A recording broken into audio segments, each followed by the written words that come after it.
Hello, everyone, and thanks so much for joining the 13th session of Africa the Moot's Educational Series, which is co-sponsored by our dear friends at the Arbitration channel. For those of you that don't know me, my name is Stephen Fleischer. I am one of the board members of Africa the Moot, as well as being one of the co-founders of Africa the Moot. And we're very, very delighted to have two exceptional guests who are going to be speaking to us today. In fact, our two guests will actually be joining us in person at the 2024 East Africa Pre-Moot in Nairobi. So you are all in for a treat. Now, just some housekeeping matters before we go ahead and begin. As many of you know, we do not have a video feature. So if you do have any questions, please feel free to just type them into the YouTube chat. We will not be taking questions as they come in, but we will be passing along all of the questions that we do receive at the very, very end of the presentation, which we expect to take roughly an hour. Now, to introduce our two speakers, as I have a feeling that you are signed in not to see me, but to see our two speakers from White & Case. We have Jennifer Glasser speaking to us. Jennifer Glasser is a partner based in New York and a member of the top-ranked international arbitration group at White & Case. She's a highly experienced oral advocate who has secured victories valued in excess of $1 billion in commercial and investment treaty arbitrations, and recently recognized as a future leader in Who's Who Legal Arbitration 2023. Alongside Jennifer, we also have Efat Elsherif. Efat is an associate in the International Arbitration Group at White & Case in New York. She's trained both in common law and civil law and has participated herself in the 28th Willem C. Vis Moot Commercial Arbitration, winning the award for Martin Domke Best Oralist Award, being the third best oralist in the entire competition. So without further ado, Jennifer, Efat, thank you so much for taking the time. It means a great deal to all of us and all of the students signed in, and I'll pass it over to you. Thank you very much, Stephen. Thank you for allowing us to join and present today. We are very much looking forward to joining you live in person in Nairobi in just a few weeks' time. I would also like to thank all of the Africa in the Moot participants. Thank you for joining this initiative, for giving us your time. We know that you are all very busy with law school responsibilities, with family, with jobs, and this is a huge commitment of time. Efat can speak from personal experience as to the dividends that it will pay, plugging you into an international network of dispute resolution, and we are proud to help support you in this initiative. Before we get started, let me say, Stephen, on the comments on YouTube chat, we are not able to see the chat feature right now. So I will ask that when we turn it over for Q&A at the end, that you chime in with any comments that have come through on the chat. So with that, our agenda today, we are here to cover commercial versus investor state arbitration. We'll start with an overview of commercial arbitration, followed by investment treaty arbitration. What are they? Are they currently being used in Africa? And what are some of the trends that we're seeing in both areas? We will then review some of the shared advantages and key differences in these two types of arbitration.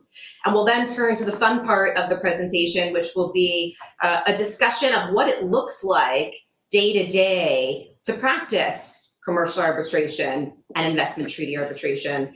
And we will leave some time at the end for questions. With that, I will turn it over to Efat, who will walk us through the building blocks and overview of commercial and treaty arbitration. Thank you, Jennifer. Okay, so I am going to start with giving an intro, as Jennifer said, on commercial arbitration. And now, next slide, please.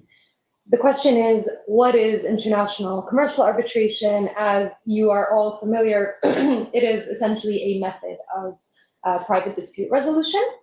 It involves parties from different countries, and it is grounded in contract. Now, it being grounded in contract is truly a very essential point in commercial arbitration. Again, you're all familiar with this, especially with this year's problem. The contract can be the framework agreement or the purchase orders. You all know what that is. Next slide, please. Now, there has been a growing popularity of commercial arbitration. What you are looking at on this slide is the number of cases commenced at all these institutions that you could see, and this is a comparison between 2003 and 2020. Just to give you an idea here, ICC was administering 767 cases in 2003, but it was administering 946 cases in 2020. The LCIA, which is another known arbitral institution, which stands for the London Court of International Arbitration, was administering 301 cases in 2003, and it was administering 440 cases in 2020. Two comments to add here. One point to keep in mind is this is just a snapshot of the overall trend in the past 2 decades. We've listed a few of the more popular institutions that are international and that commonly administer international commercial arbitrations. This is by no means comprehensive of all of the institutions that are out there, either the more global institutions or the regional institutions, and there are many across the globe, including in Africa, that are also administering a growing case docket of international arbitrations. So this is indicative of the trend, but this is by no means the whole world of arbitration work that's out there. I think one other important point to keep in mind is our data stops at 2020. The data suggests that as of 2022, possibly also 2023, although we're still waiting for numbers, that the caseloads are either decreasing or flattening out. And so there is a question, right, as to whether this pattern of growth that we've seen over the past 2 decades, is it stagnating? Is it going to start to reverse itself? Or will this trend continue? Something for all of us to be thinking about as you map out what a future career in arbitration might look like. Yes, and now, even though there has been, or we've seen in the previous slide, how there's a growing use of commercial arbitration, there's also a growing use of commercial arbitration involving African parties. For example, when we look at the ICC, and we're using the ICC also because this year's problem is under the ICC rules, of all the new cases that were filed at the ICC in 2012, 127 of these cases involved African parties. But then if we look at the 2020 version of these statistics, 171 cases of the newly filed cases at the ICC involved African parties. Again, I'm comparing this with the LCIA. Of the cases at the LCIA in 2012, 15 involved African parties. That was about 5.5% of all cases at the LCIA. And then in 2020, this number went up to 11.7%. So it was 47 of all the cases at the LCIA involved African parties. I wanted to caveat, though, that this number fell in 2022, and the 11.1% fell down to 4% in 2022. And so there's a question here of whether the 2020 cases at the LCIA was due to COVID, for example. This is just a caveat to keep in mind, that again, our statistics stop at 2020. What you're looking at is just the 2020 statistics. But then there are some other examples of the growing arbitration landscape in Africa. Many of you are also familiar with that in 2017, the ICC launched its Kenya chapter, marking the first ICC chapter in East Africa. The latest African country to launch an ICC chapter was Cameroon in 2020. Next slide, please. Here we wanted to give you a flavor of recent commercial arbitrations involving African parties at the ICC and beyond. I'm going to start with the first case. That's the Watergate Technical Services Limited. And the reason why I chose this case is because of the common threads that we see with this year's problem as well.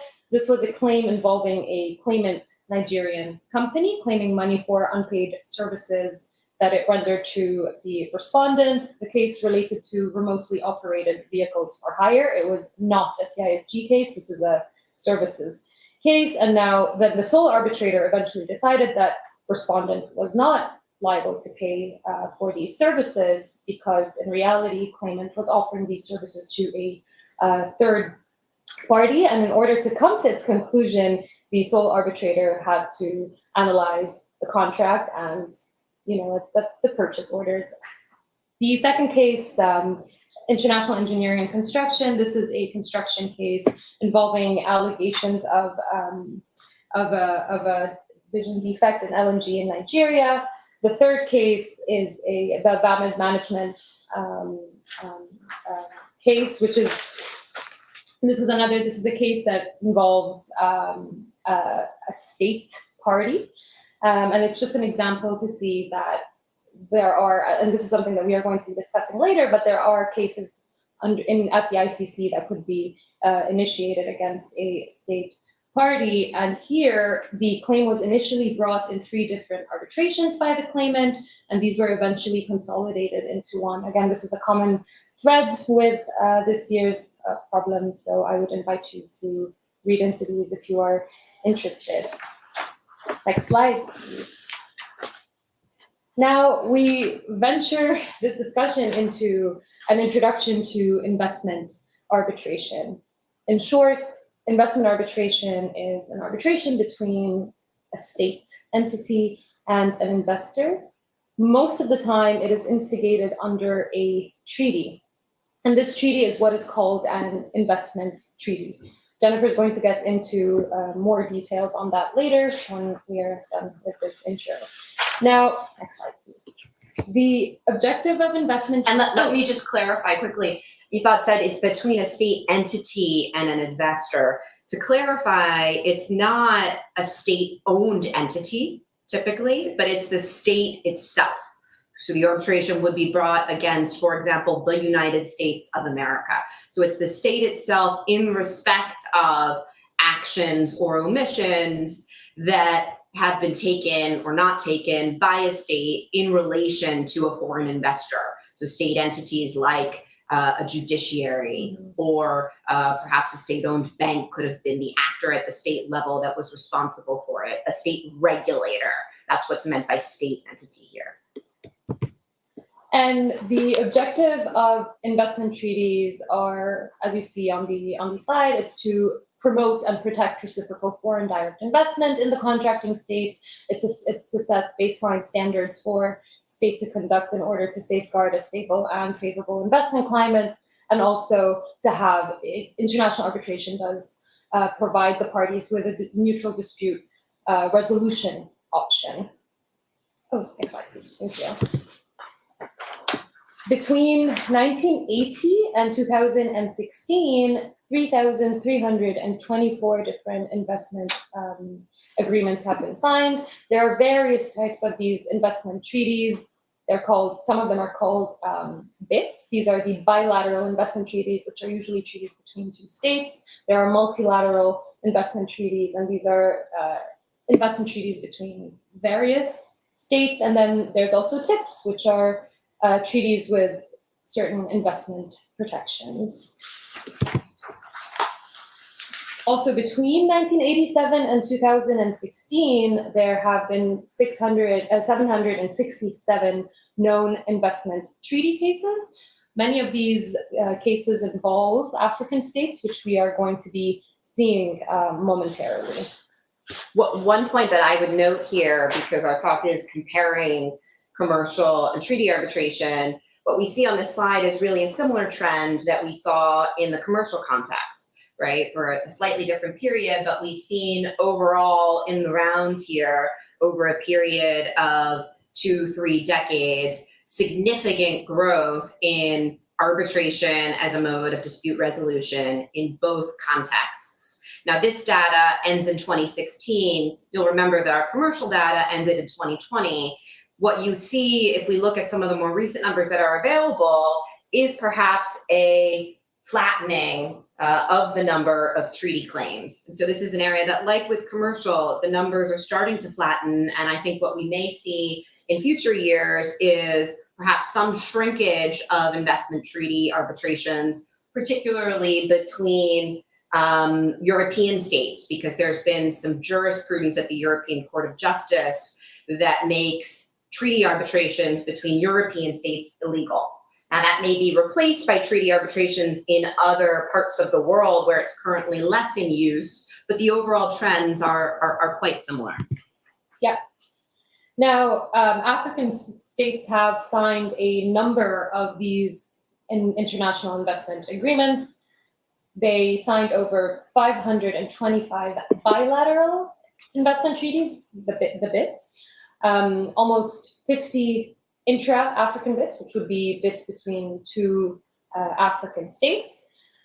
African states have also signed more than 30 multilateral treaties with investment protections, and these include some you may have heard of: the COMESA, the Common Market for Eastern and Southern Africa Treaty, the OIC, which is the Organization of Islamic Cooperation Investment Agreement, the Economic Community of the Western African States, ECOWAS, the Common Investment Rules for the Community, the Common Investment Code, the Arab League of States Arab Investment Agreement, and the African Continental Free Trade Agreement, which entered into force in May 2019. Now, of course, these robust investor protection are also supplemented by the foreign investment laws in the domestic foreign investment laws in the different states.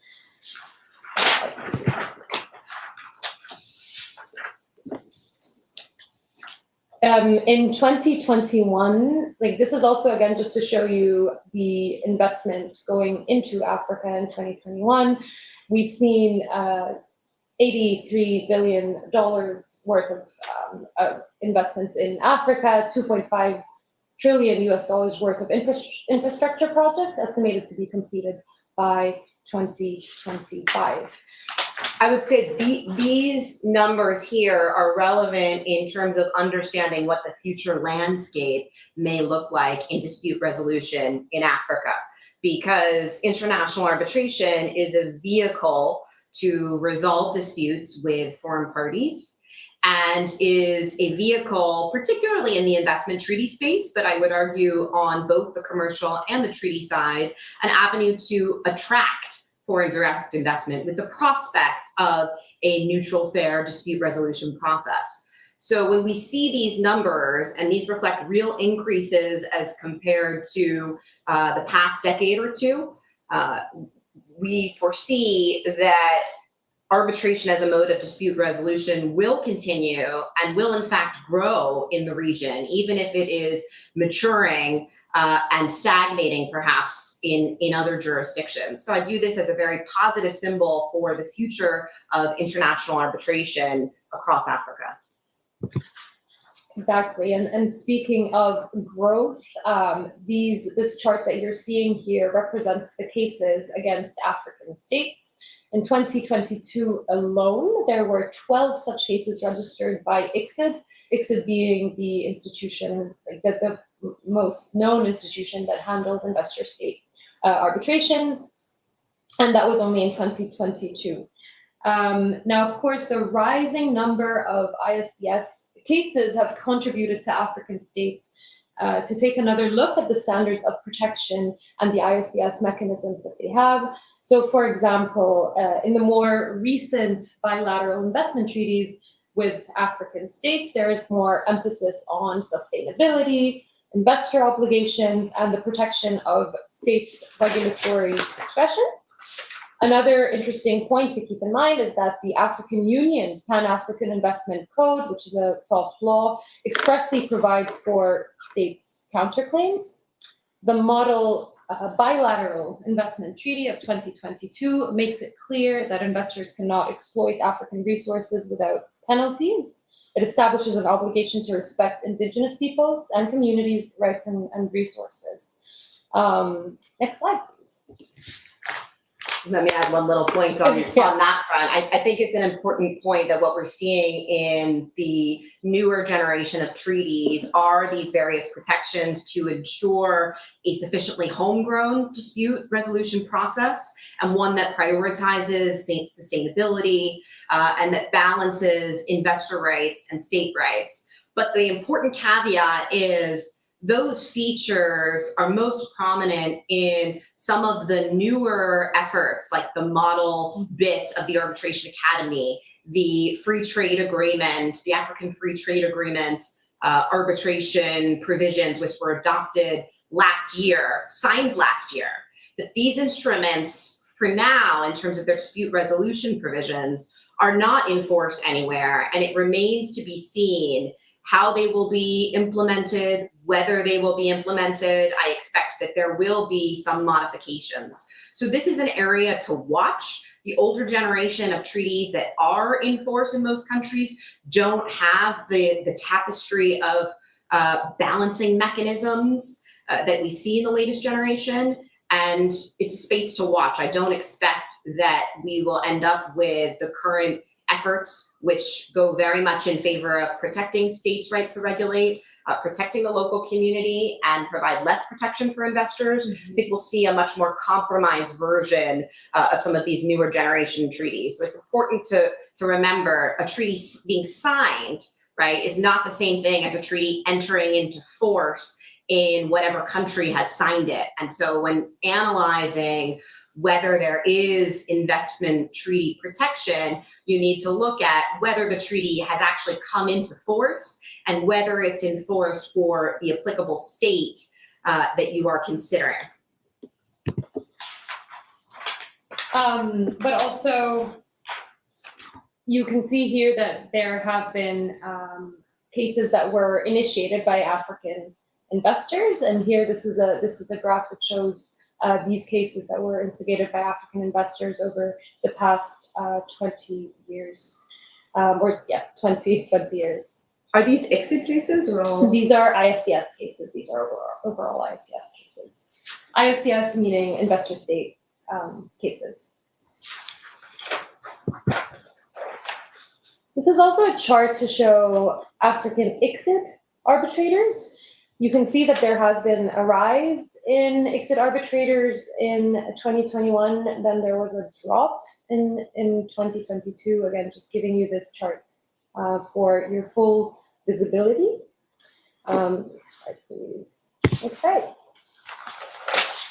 And now we move into some of the seminal, I would say, cases involving African countries. As Jennifer said, like usually when it's an investor state arbitration, it doesn't involve a state entity per se. As you can see from this slide, you can see that the case is against, for example, the Republic of Kenya or the Republic of Tanzania, Ethiopia, Burundi. It's against the state.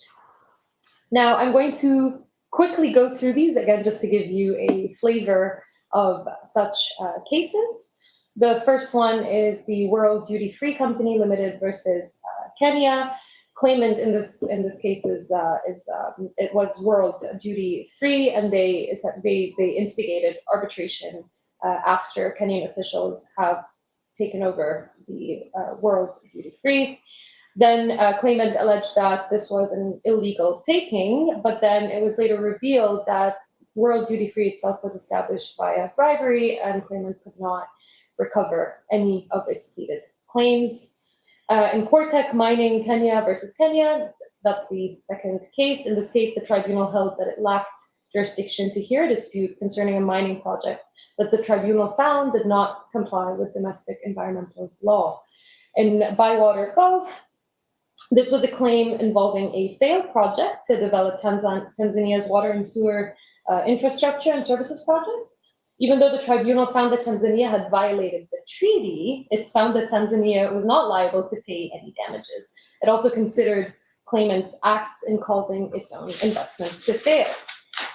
In CIM versus Ethiopia, this is an interesting one. This was a claim by a French railway maintenance company against Ethiopia to invoke Ethiopia's responsibility under the BIT, both because of Ethiopia's court's failure to enforce an ICC award and to pay sums due to claimant. And now the last case, this was a case that arose out of an alleged de facto expropriation of land by allowing the permanent occupation of claimant's property without any form of compensation. Here, the tribunal found in favor of claimant. So you see here, there's really a mix of the types of cases that are brought in ISDS.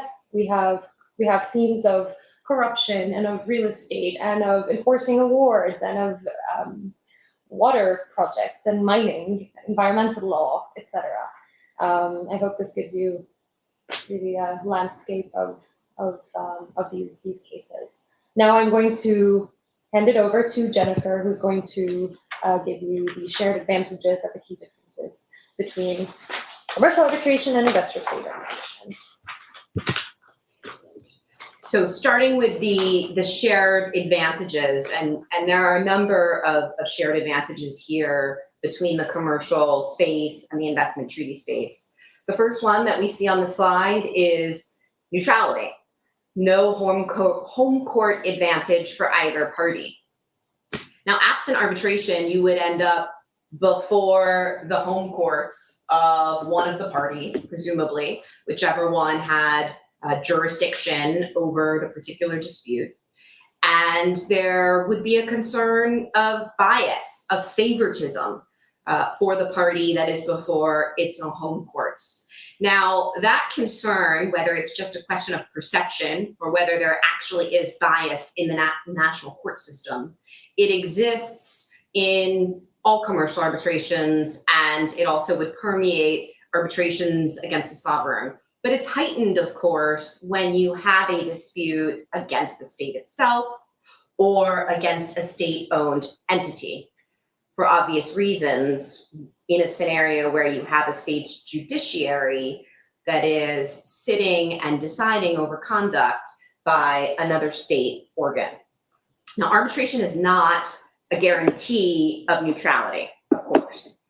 It is possible to have arbitrators who, in practice, have a bias. Now, whether it's a bias to the party that appointed them, a nationality bias, there's all sorts of different biases. It's not a guarantee that we eliminate all bias through arbitration, but the system was built with checks and balances to at least try to strive for an independent mode of dispute resolution. So a couple examples of that are typically in larger arbitrations and almost always in investor-state arbitrations, you're sitting before a three-member tribunal. And so in a scenario where you get a party-appointed arbitrator for a state, let's say in an investor-state arbitration, that is very pro-state in its legal thinking and in the awards that it has rendered previously, that pro-state bias is mitigated by the fact that the decision is made by a three-member tribunal, and you have an appointee from the claimant side, the investor side, and ultimately a president of that tribunal who's the real deciding vote. And depending on the selection mechanism of the arbitrators, which we'll come to in a minute, is either selected jointly by the parties or is selected by an institution if you have an arbitration administered by the institution. And so that selection process will ensure that at a minimum, the president of the tribunal has no bias towards the appointing party. That's one example of the protections that are built in to guarantee neutrality. Another is soft law rules that have grown up over the 2 or 3 decades that arbitration has grown up and matured to ensure independent decision makers. There's a document called the IBA Rules on Conflicts of Interest in Arbitration that has a set of rules of when arbitrators can and cannot take appointments, what may or may not constitute a conflict of interest. And these general rules apply across the board in international arbitrations, wherever you are in the globe. They may not apply, strictly speaking, as a hard law instrument, like national law, but they are well established and through practice have become the default standard that we all use to assess whether an arbitrator has a conflict of interest and whether the standard of independence is being met. Next slide. The next major benefit of both commercial and treaty arbitration is enforceability. The outcome of both processes is an arbitral award. Now, an arbitral award has no meaning. You can win $1 billion, but if you can't collect on that $1 billion at the end of the day, it has no meaning for your client. The beauty of arbitration is that there is a framework of international treaties that are enforced in hundreds of countries across the globe to ensure enforcement of both commercial awards and investment treaty awards that provide for very limited grounds of review or appeal, and that require national courts to enforce these awards just as they would a domestic arbitral award or a domestic court judgment in an expedited manner. So that has real impact at the end of the day in terms of bringing money in the door for our clients, because you can take an arbitral award to a court, let's say in New York, and have that award recognized in a summary procedure, and then the court will execute it against assets of the counterparty in that jurisdiction. So let's say I'm enforcing it against a party that has bank accounts in New York. An order would be issued that would literally enable me to collect from those bank accounts the amount that's due to me under an award. Now, there is no such tapestry of enforcement treaties in the context of foreign judgments. There is something which you may have heard of called the Hague Judgments Convention, which is designed in principle to allow for expedited enforcement of foreign court judgments, similar to the arbitration conventions we just spoke about. But in practice, the Hague Convention in its latest iteration, it is only enforced right now in Europe. It's not enforced anywhere else in the world. This compares to the New York Convention, which applies generally to all foreign arbitral awards. And next slide. We can see here that there are 172 contracting parties to the New York Convention. That is a huge global reach where this treaty is enforced to allow for expedited enforcement. The reach of the Hague Convention does not compare to it. The scope of the Washington Convention that I mentioned is similar, 158 contracting parties. Now, it's also notable here the number of African states where both of these conventions are currently enforced. And I have the stats for you, let me get them. So the New York Convention, which, as I mentioned, applies to foreign arbitral awards, is enforced in 42 African states. The Washington Convention, which is a treaty that is set up especially for investment treaty arbitration, and that provides both an arbitration procedure to resolve investment disputes between an investor and a state, and it has a chapter on enforcement for ICSID arbitration awards. Now, that convention has 50 African state signatories. So the scope is very broad globally, including in Africa. I did take a look at preparing for this at the jurisdictions covered by you all, by the Africa in the Moot 2024 teams. And I'm pleased to note that most of your home countries have adopted these conventions, and it is enforced in most of these countries. The exceptions that I found are for the Washington Convention.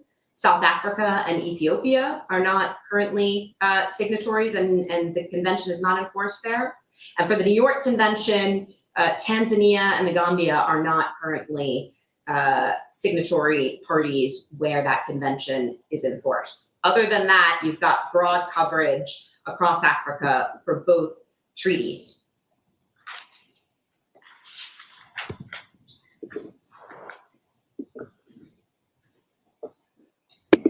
Okay, so we're coming to the third shared advantage of both commercial and treaty arbitration.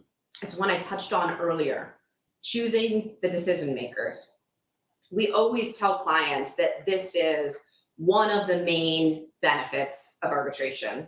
When you go to litigation, you end up with, oftentimes, a decision maker, a judge, who you have literally no say in selecting. So you roll the dice, and there's no ability to choose a decision maker who you may think is best positioned to render a decision for your party and to hear the case. In arbitration, it is the parties who drive the selection of arbitrators. Now, how does this work in practice? In commercial arbitration, there'll be an arbitration clause in a contract, which Efat touched on earlier. It's the basis of the arbitration in the commercial space. And that clause often provides the mechanism for arbitrator selection. It will say there will be 3 arbitrators, the claimant will appoint one, the respondent will appoint the other, and within 30 days, the parties will jointly select the chair. If they don't reach an agreement on that, then X or Y institution will appoint the chair. So the mechanism is either built directly into the clause, or else when parties select institutional arbitration, an arbitration administered by an arbitral institution, like the ICC in your case example, the institutional rules all have default procedures for the selection of arbitrators that are variations of the one I just outlined that you could choose to put in your contract. So it is very much a party-driven process. The same goes for the investment arbitration side. It is a party-driven process. Now, the selection strategy must be tailored to the case strategy and applicable law. And in choosing an arbitrator, and again, this applies on both sides, it's not just about choosing one arbitrator. If I'm claimant and there's a 3-member tribunal, choosing claimant's appointee that's right for me. But it's about strategizing the overall dynamic of the tribunal, because tribunals are human, and there will necessarily be an element of persuasion, of personal and cultural dynamics between these arbitrators that are going to influence the outcome, how persuasive one arbitrator may be with the president of the tribunal. And so this political or cultural overlay needs to be taken into account in the selection process. Let me give you a very quick example of how arbitrator selection matters.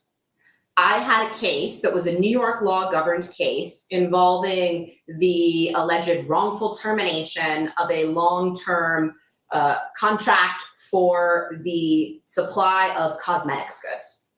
And my client was the one who was to purchase these cosmetic goods and then be the exclusive seller for them across various countries in Latin America. The reality is, my client, one could argue, on a strict reading of the contract, didn't comply with a lot of contract provisions. And while my client was upset that this long-term contract for 10 years plus had been terminated less than a year into it, there were lots of very strong arguments on the contract that the termination was proper because it hadn't been living up to its contractual obligations. So in choosing the tribunal there, we wanted a tribunal that was steeped in New York law because that was the applicable law to the dispute. But it was also important that we had someone who was not a strict constructionist of the contract. And we wanted someone who had experience in these various Latin American countries where there is a more flexible way of doing business. And so that really drove our choice of arbitrators. We also wanted someone ideally who, while they had New York law qualifications, had a civil law background where there are civil law concepts that would support our broader reading of the contract. And of course, we couldn't argue those were directly applicable in that case, but we wanted an arbitrator who was trained foundationally in civil law and would approach a case with those background concepts. So we very much used those bedrock principles to constitute a tribunal that we thought would best position our client to win a very tough case. And by some miracle, we prevailed in that case. Our client won a substantial majority of its claims, and it's an example of just how important arbitrator selection is in the process and how we go about strategizing it in a particular case.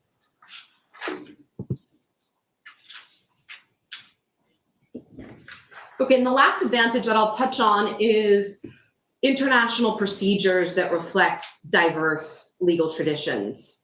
This is in ways an extension of the neutrality element that I mentioned earlier. We on this call, and we in the international arbitration community generally, we come from so many different legal backgrounds that have different styles and procedures. In the US, we have very extensive discovery that can last for years. In other civil law jurisdictions, like France, for example, there's hardly any discovery. There's very limited examination of witnesses before a judge for the decision maker. Cases are oftentimes decided on the papers without any testimony at all. And so when you are dealing with a global business and a foreign investor coming into a foreign jurisdiction, they may not understand the rules in that jurisdiction, and they may be entirely foreign to them and uncomfortable with them. In arbitration, we have, over the past few decades, developed several principles and procedures that are common to the practice across the globe and that marry the common and civil law jurisdictions, that marry various procedural aspects of different legal regimes into what is a uniquely international arbitration practice. Now, that the practices and procedures that we apply have become much more transparent over the close to 2 decades that I've been practicing. When I came out of law school, there was no database of arbitration awards like there is today with Jus Mundi that existed. It was impossible, really, to get any arbitral awards. Arbitral institutions published very little information about how their rules are applied in practice, about procedural decisions like arbitrator challenges. And there was also very limited soft law guidance on the procedures and practices to apply.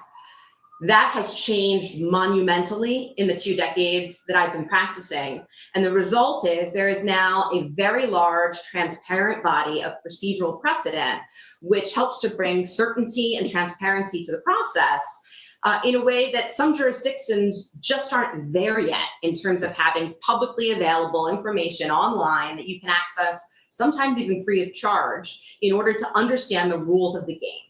And I would argue that that has facilitated access to justice and enabled more individuals to participate in the global business framework with the assurance that there'll be a mode of dispute resolution that they will be able to access and participate in with all of these rules that are available. 2 other points on this slide.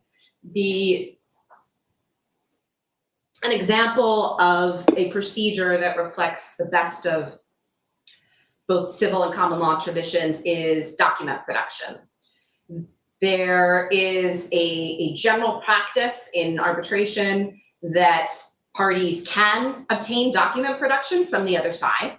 So that is a mode to access evidence in order to build your case, but it is limited. It is not the US style of litigation, everything but the kitchen sink you can get through discovery, and you're going to spend years sifting through millions and millions of documents. There's a standard that has evolved in arbitration, which is the documents have to be specified, right? You have to identify particular documents that you believe to exist or narrow categories. And then there is a requirement that the documents you're requesting must be relevant and material to the outcome of the dispute.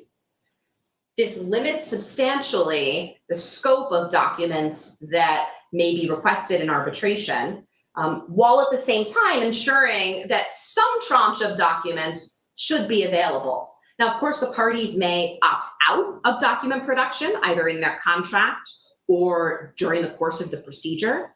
And various institutional rules also provide that an arbitral tribunal may order no document production, which is often the case in smaller disputes. So there's not a guarantee of document production in every dispute, but it is a mechanism that has grown up, that is typically available, and that has limiting features in order to cabinet in and balance the interest of truth-seeking with the interest of efficiency. In the interest of time, I will skip over the bullets on emergency relief and summary disposition.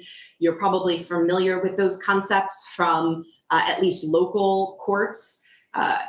They do exist in arbitration. Various rules provide for them. The only point to keep in mind is that they will both be more limited in investment treaty arbitration than in commercial arbitration. That takes me to the next slide, which is the simple life of an arbitration. We've put on the slide what the general map and lifeline of an arbitration looks like. Now, this could apply in both commercial and treaty arbitration, but it doesn't always look like this.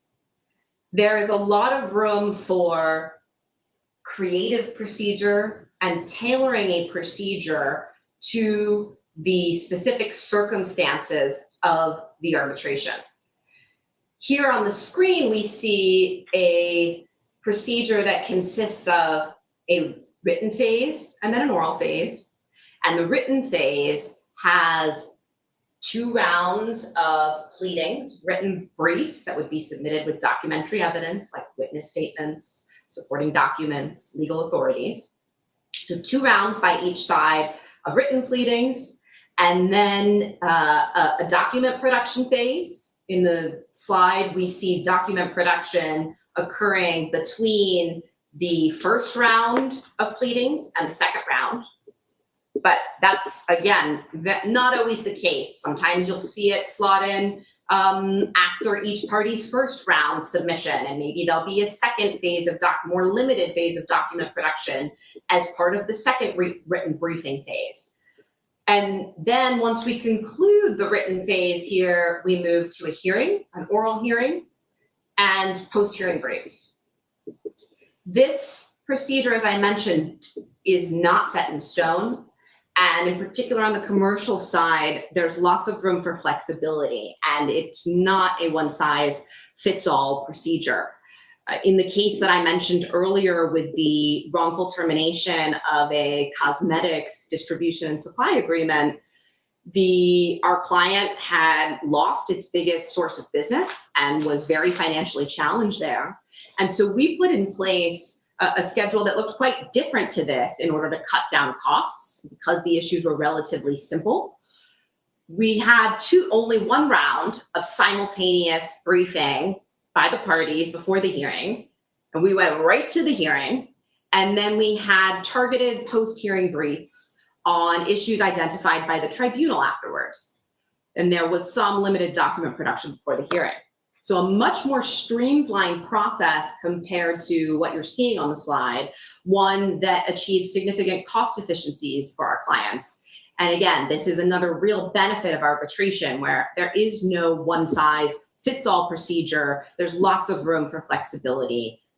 I emphasize it's on the commercial side because treaty arbitrations tend to be a bit more template. There is room for flexibility, but they look more similar to each other and follow a more typical lifeline or process.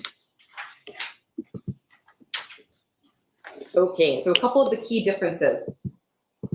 The first difference is the basis of consent. Now, in both mechanisms, the core foundation of them is consent. They do not exist as a mode of dispute resolution unless the parties authorize the tribunal with the power to decide the dispute. The arbitrator's authority begins and ends with a consent to arbitration. Now, in the commercial space, yeah, and we've just gone back to it. In the commercial space, it's a contract, the agreement between the two or more parties that establish their contractual relationship. On the treaty side, it's a bit more complicated. In the treaty side, there is a treaty between two or more states. Let's keep it to 2 states. Simple example to start, state A and state B. Now, what happens is state B, in this example, gives an offer of arbitration to investors of state A that make an investment in state B and says, hey, investors, if you come to invest here and you show you're a covered investor, then we will agree to arbitrate claims for breach of the treaty, the standards of protection in the treaty.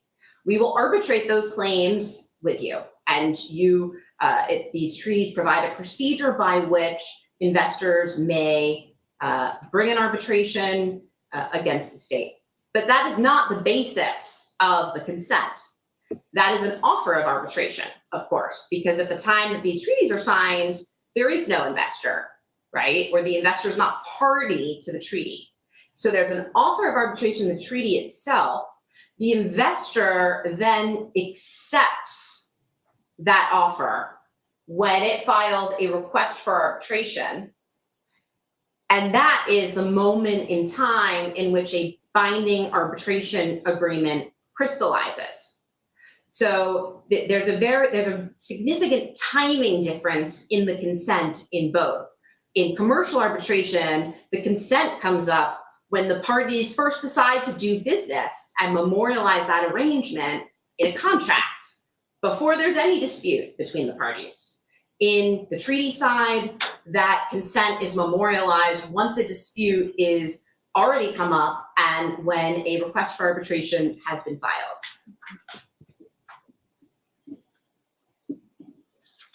Here we see the different sources of law in treaty arbitration and commercial arbitration. I won't go into this in detail in the interest of time. We talked about a treaty, investment treaty being the basis of investment arbitration, a contract, of course, being the basis of a commercial arbitration. It's important to remember that they're not mutually exclusive. So just because the basis for claim, the breach in a treaty case will be a breach of the standard of protection in the treaty, that doesn't mean that contracts are not relevant at all in the treaty space. It's often the case that there is a contract between the investor from state A and state B into which they've made an investment, like a concession agreement, for example.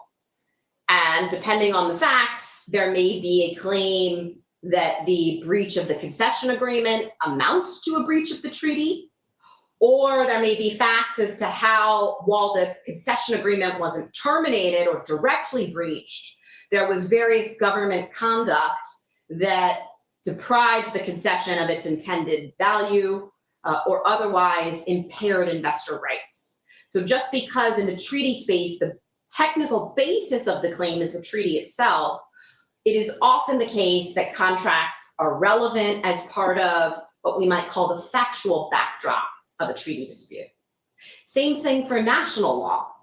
In the context of a contract, of course, there is often in the contract itself a governing law clause that provides for the laws of a particular jurisdiction to govern the interpretation of the contract and disputes thereunder. That was New York law in my wrongful termination example before. Now, national law is not the basis under which treaty claims are decided. That will be the treaty itself as interpreted under international law principles. So international law applies there. But again, national law always seeps into the investment treaty cases as part of the factual backdrop. You see parties arguing that, for example, the national regulation of Spain in the area of renewables energy is a breach of a treaty because the state made a guarantee in the law to attract certain investors at the time, promised guaranteed prices to renewable energy producers, and then changed the law later on in a way that was different than the regime that had been promised at the time of investment. So the national law there, it's not that it's irrelevant, but it becomes part of the factual backdrop that is argued in the case.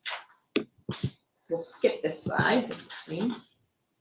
Now, our discussion on the last slide was focused on the law applicable to the merits, the law applicable to the claims itself. Of course, there's also the procedural backdrop of the case, and that will usually be different if you have an administered arbitration in the commercial side versus the treaty side. We've shown on the slide some of the major institutions that operate in both spaces. In the left column, we see recommended international institutions for commercial arbitration. We've referenced ICC a few times because you will all be familiar with that, with this year's problem. As I mentioned before, there are also a number of regional institutions for commercial arbitration. On the slide are some of the more tested ones that folks within the White and Case network have had experience with. These institutions are, to speak very generally, younger and have less experience in administering arbitrations than some of the global institutions that we see on the left. So to be exercised with caution and hopefully with increased use as these institutions gain more and more experience in administering arbitrations. We've seen, though, for example, that the Nairobi Center for International Arbitration, which was established in 2013 by an act of parliament there, has seen a growth of its caseload from 0 at inception in 2013 to registering its 60th case in 2021. So that is a fairly substantial body of cases administered by that institution already. It's much less than the 1,000+ cases that you've seen administered by the ICC in its life, but it's not inconsequential, and it's an institution that's developed an excellent track record in administering arbitrations. On the investor state side, the typical institution that we see most frequently administering arbitrations is ICSID, which is an international organization that is established by that Washington Convention that I mentioned earlier. It is an arm of the World Bank. They operate under the Washington Convention and then dedicated arbitration rules and conciliation rules that were adopted within that framework. And you will see these rules apply in practice because the bilateral investment treaties themselves often specify that investors may resort to arbitration in accordance with the ICSID convention and to be administered by ICSID. So that's how you end up before ICSID. Now, ICSID does not have to administer international investment treaty arbitrations. Some treaties provide for ad hoc arbitration. The Permanent Court of Arbitration is another body that has a lot of experience managing arbitrations. And if an investment treaty arbitration is not within the scope of ICSID, then the result of that arbitration would be a foreign arbitral award that may still benefit from that expedited enforcement under the New York Convention. So bottom line is ICSID is going to be the source that you are looking at for most investment treaty arbitrations and is the guiding standard by which a number of our comments today are grounded in.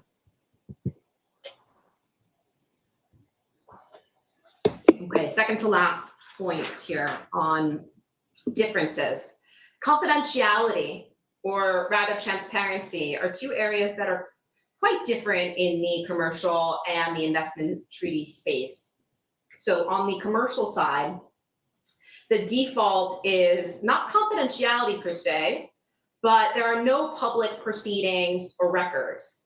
There's no database of all of the cases that are being administered by the LCIA, for example, or even the ICC, that list the parties themselves and that have all of the party submissions and all of the procedural orders of the tribunal. That just doesn't exist.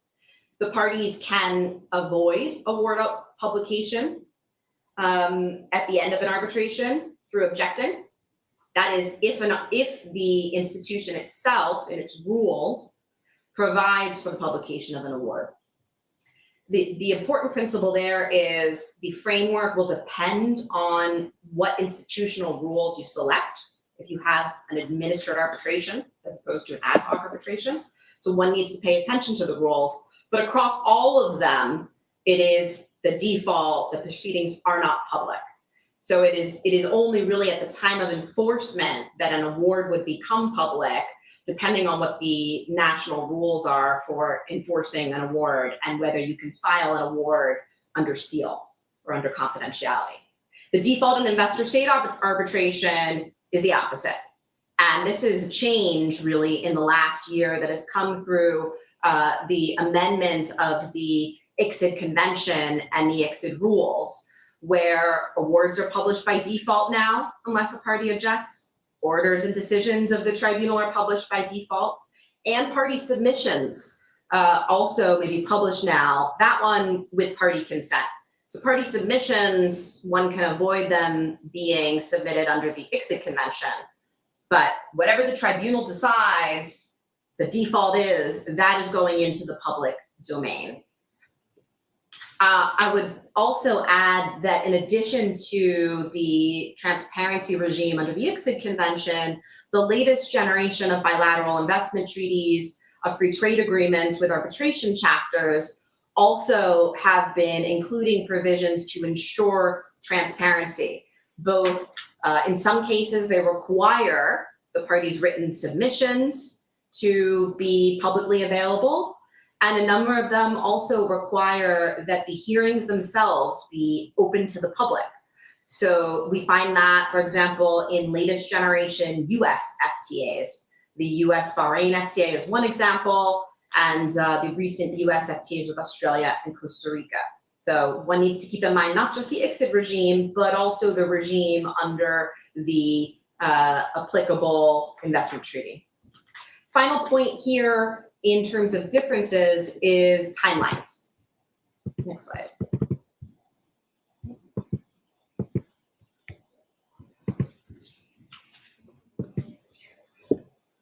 Timelines. So key takeaway, ICSID arbitration is longer.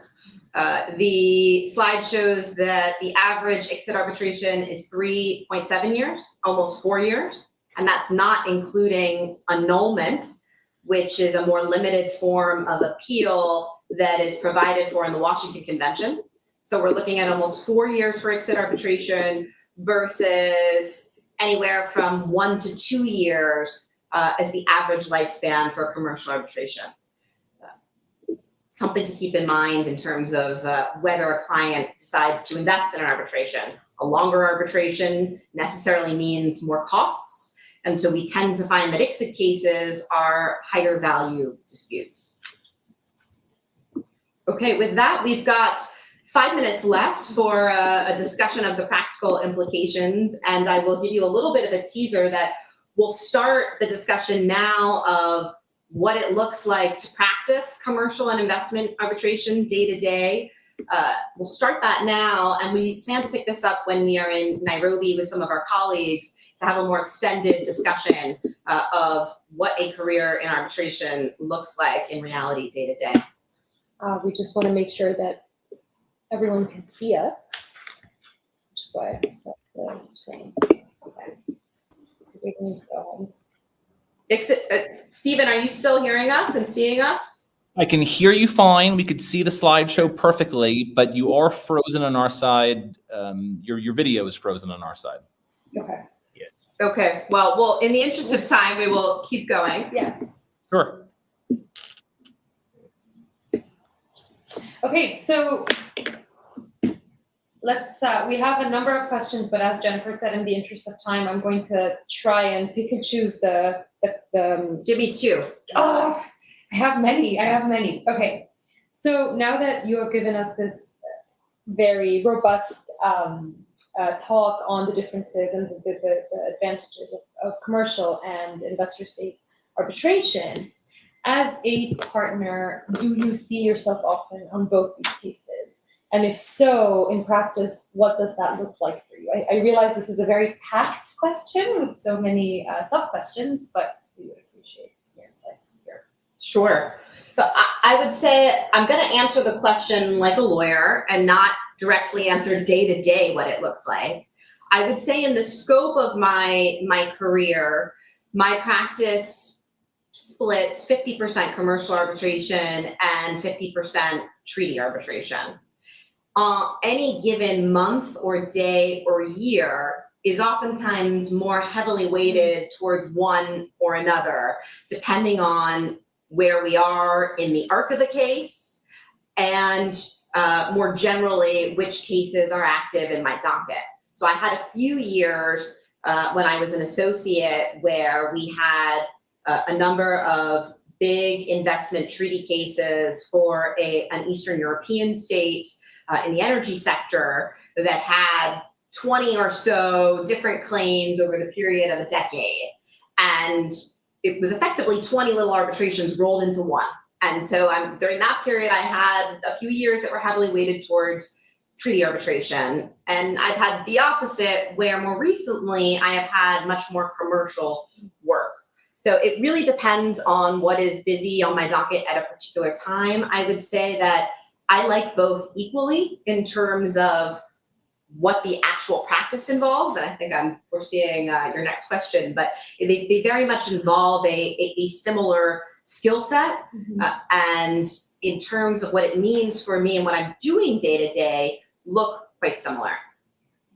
Well, this was, as you said, this was really going to lead me into my next question, is that do you think there is a specialized skill set for investor treaty arbitrations versus for commercial arbitrations? Is there something that you would recommend? Is there a special skill set that you would recommend for either practice? The core skill set is very much the same in both. The core skill set is, first and foremost, being a strong, persuasive advocate. And that means both the ability to have strong written advocacy and the ability to have strong oral advocacy. Having an inquisitive mind in terms of developing facts, developing arguments, creative legal thinking, another core skill that transposes both commercial and investor state arbitration. So those core litigation or advocacy skill sets are common to both areas.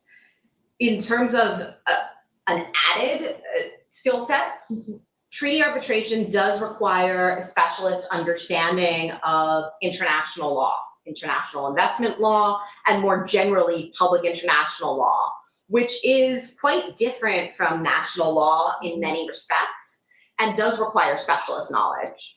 Now, you can acquire that specialist knowledge as you practice without having studied investment treaty arbitration in law school. That was my case. I took a lot of international law cases when I was in law school, courses when I was in law school, but no investment treaty class, and I learned it through practice. But that is an area that an up-and-coming practitioner will need to master in order to practice in the space. With that, let me put a question to you, and then I think we will save further questions on practice until we are in Nairobi. Tell us what a day-to-day looks like for you at the associate level, either managing and working on a commercial arbitration or an investment arbitration. I love this question because I got it as well from a team that I was coaching for the Vis Moot. I liked how you, like in one of our slides where you show the lifespan of an arbitration. And I think in both investor state arbitrations and in commercial arbitrations, as a junior, I am doing really the working on the legwork in between these key moments. My work on both, really, in both practices involves doing legal research for certain questions, assisting in the facts, assisting in the documents. In my commercial cases, I've been drafting as well because it's a smaller team. It really depends also on the size, I have to say, of the case. Of course, the things are different. And yes, it's assisting the whole team with everything. Really, you're involved in a very like holistically in all stages of the arbitration, which is fabulous. I mean, I think also when we are looking at a problem from a Vis Moot perspective, you don't really see what's happening behind the scenes. You get the problem with the exhibits that are ready. Everything is ready for you there. And this just leads me into just another point here. It's that the Vis is very helpful, was very, very helpful for me in my work as an associate, but because it did give me some kind of look into the world of arbitration. But there is, of course, a lot that you would be learning as an associate. And as you had mentioned, knowledge of public international law, of international law in general, has been a crucial help for me, especially in my ISDS side of cases, whereas in commercial arbitration, this doesn't really come into play on the daily. So that's this is what I would say I have. Well, we will pick that up in a few weeks in Nairobi with a more detailed discussion of life after Vis and what it's like to practice in international arbitration. Given timing, we will end the session now. I encourage you all to think about your questions for the White & Case team in terms of a career in international arbitration, for practice, and bring them to us when we see you in Nairobi in a few weeks. I do see that there. Jennifer and Efat, let me just start by saying thank you so much for taking the time out of your schedules to give this talk. It means a lot to me personally. It means a lot to all of the students, as we all know how busy you are. So thank you so much for doing it. We do have a couple questions, but as you said, in the interest of time, we're going to save them, and we're going to make sure to ask you all of the questions that we got during your talk, during your next talk, which will be in Nairobi during the 3rd annual East Africa Pre-Moot. So once again, Stephen, may I ask that you take a copy of the questions from today and send them to us by email so we can be ready for them and be sure to address them next time? Sure, I can. You got it.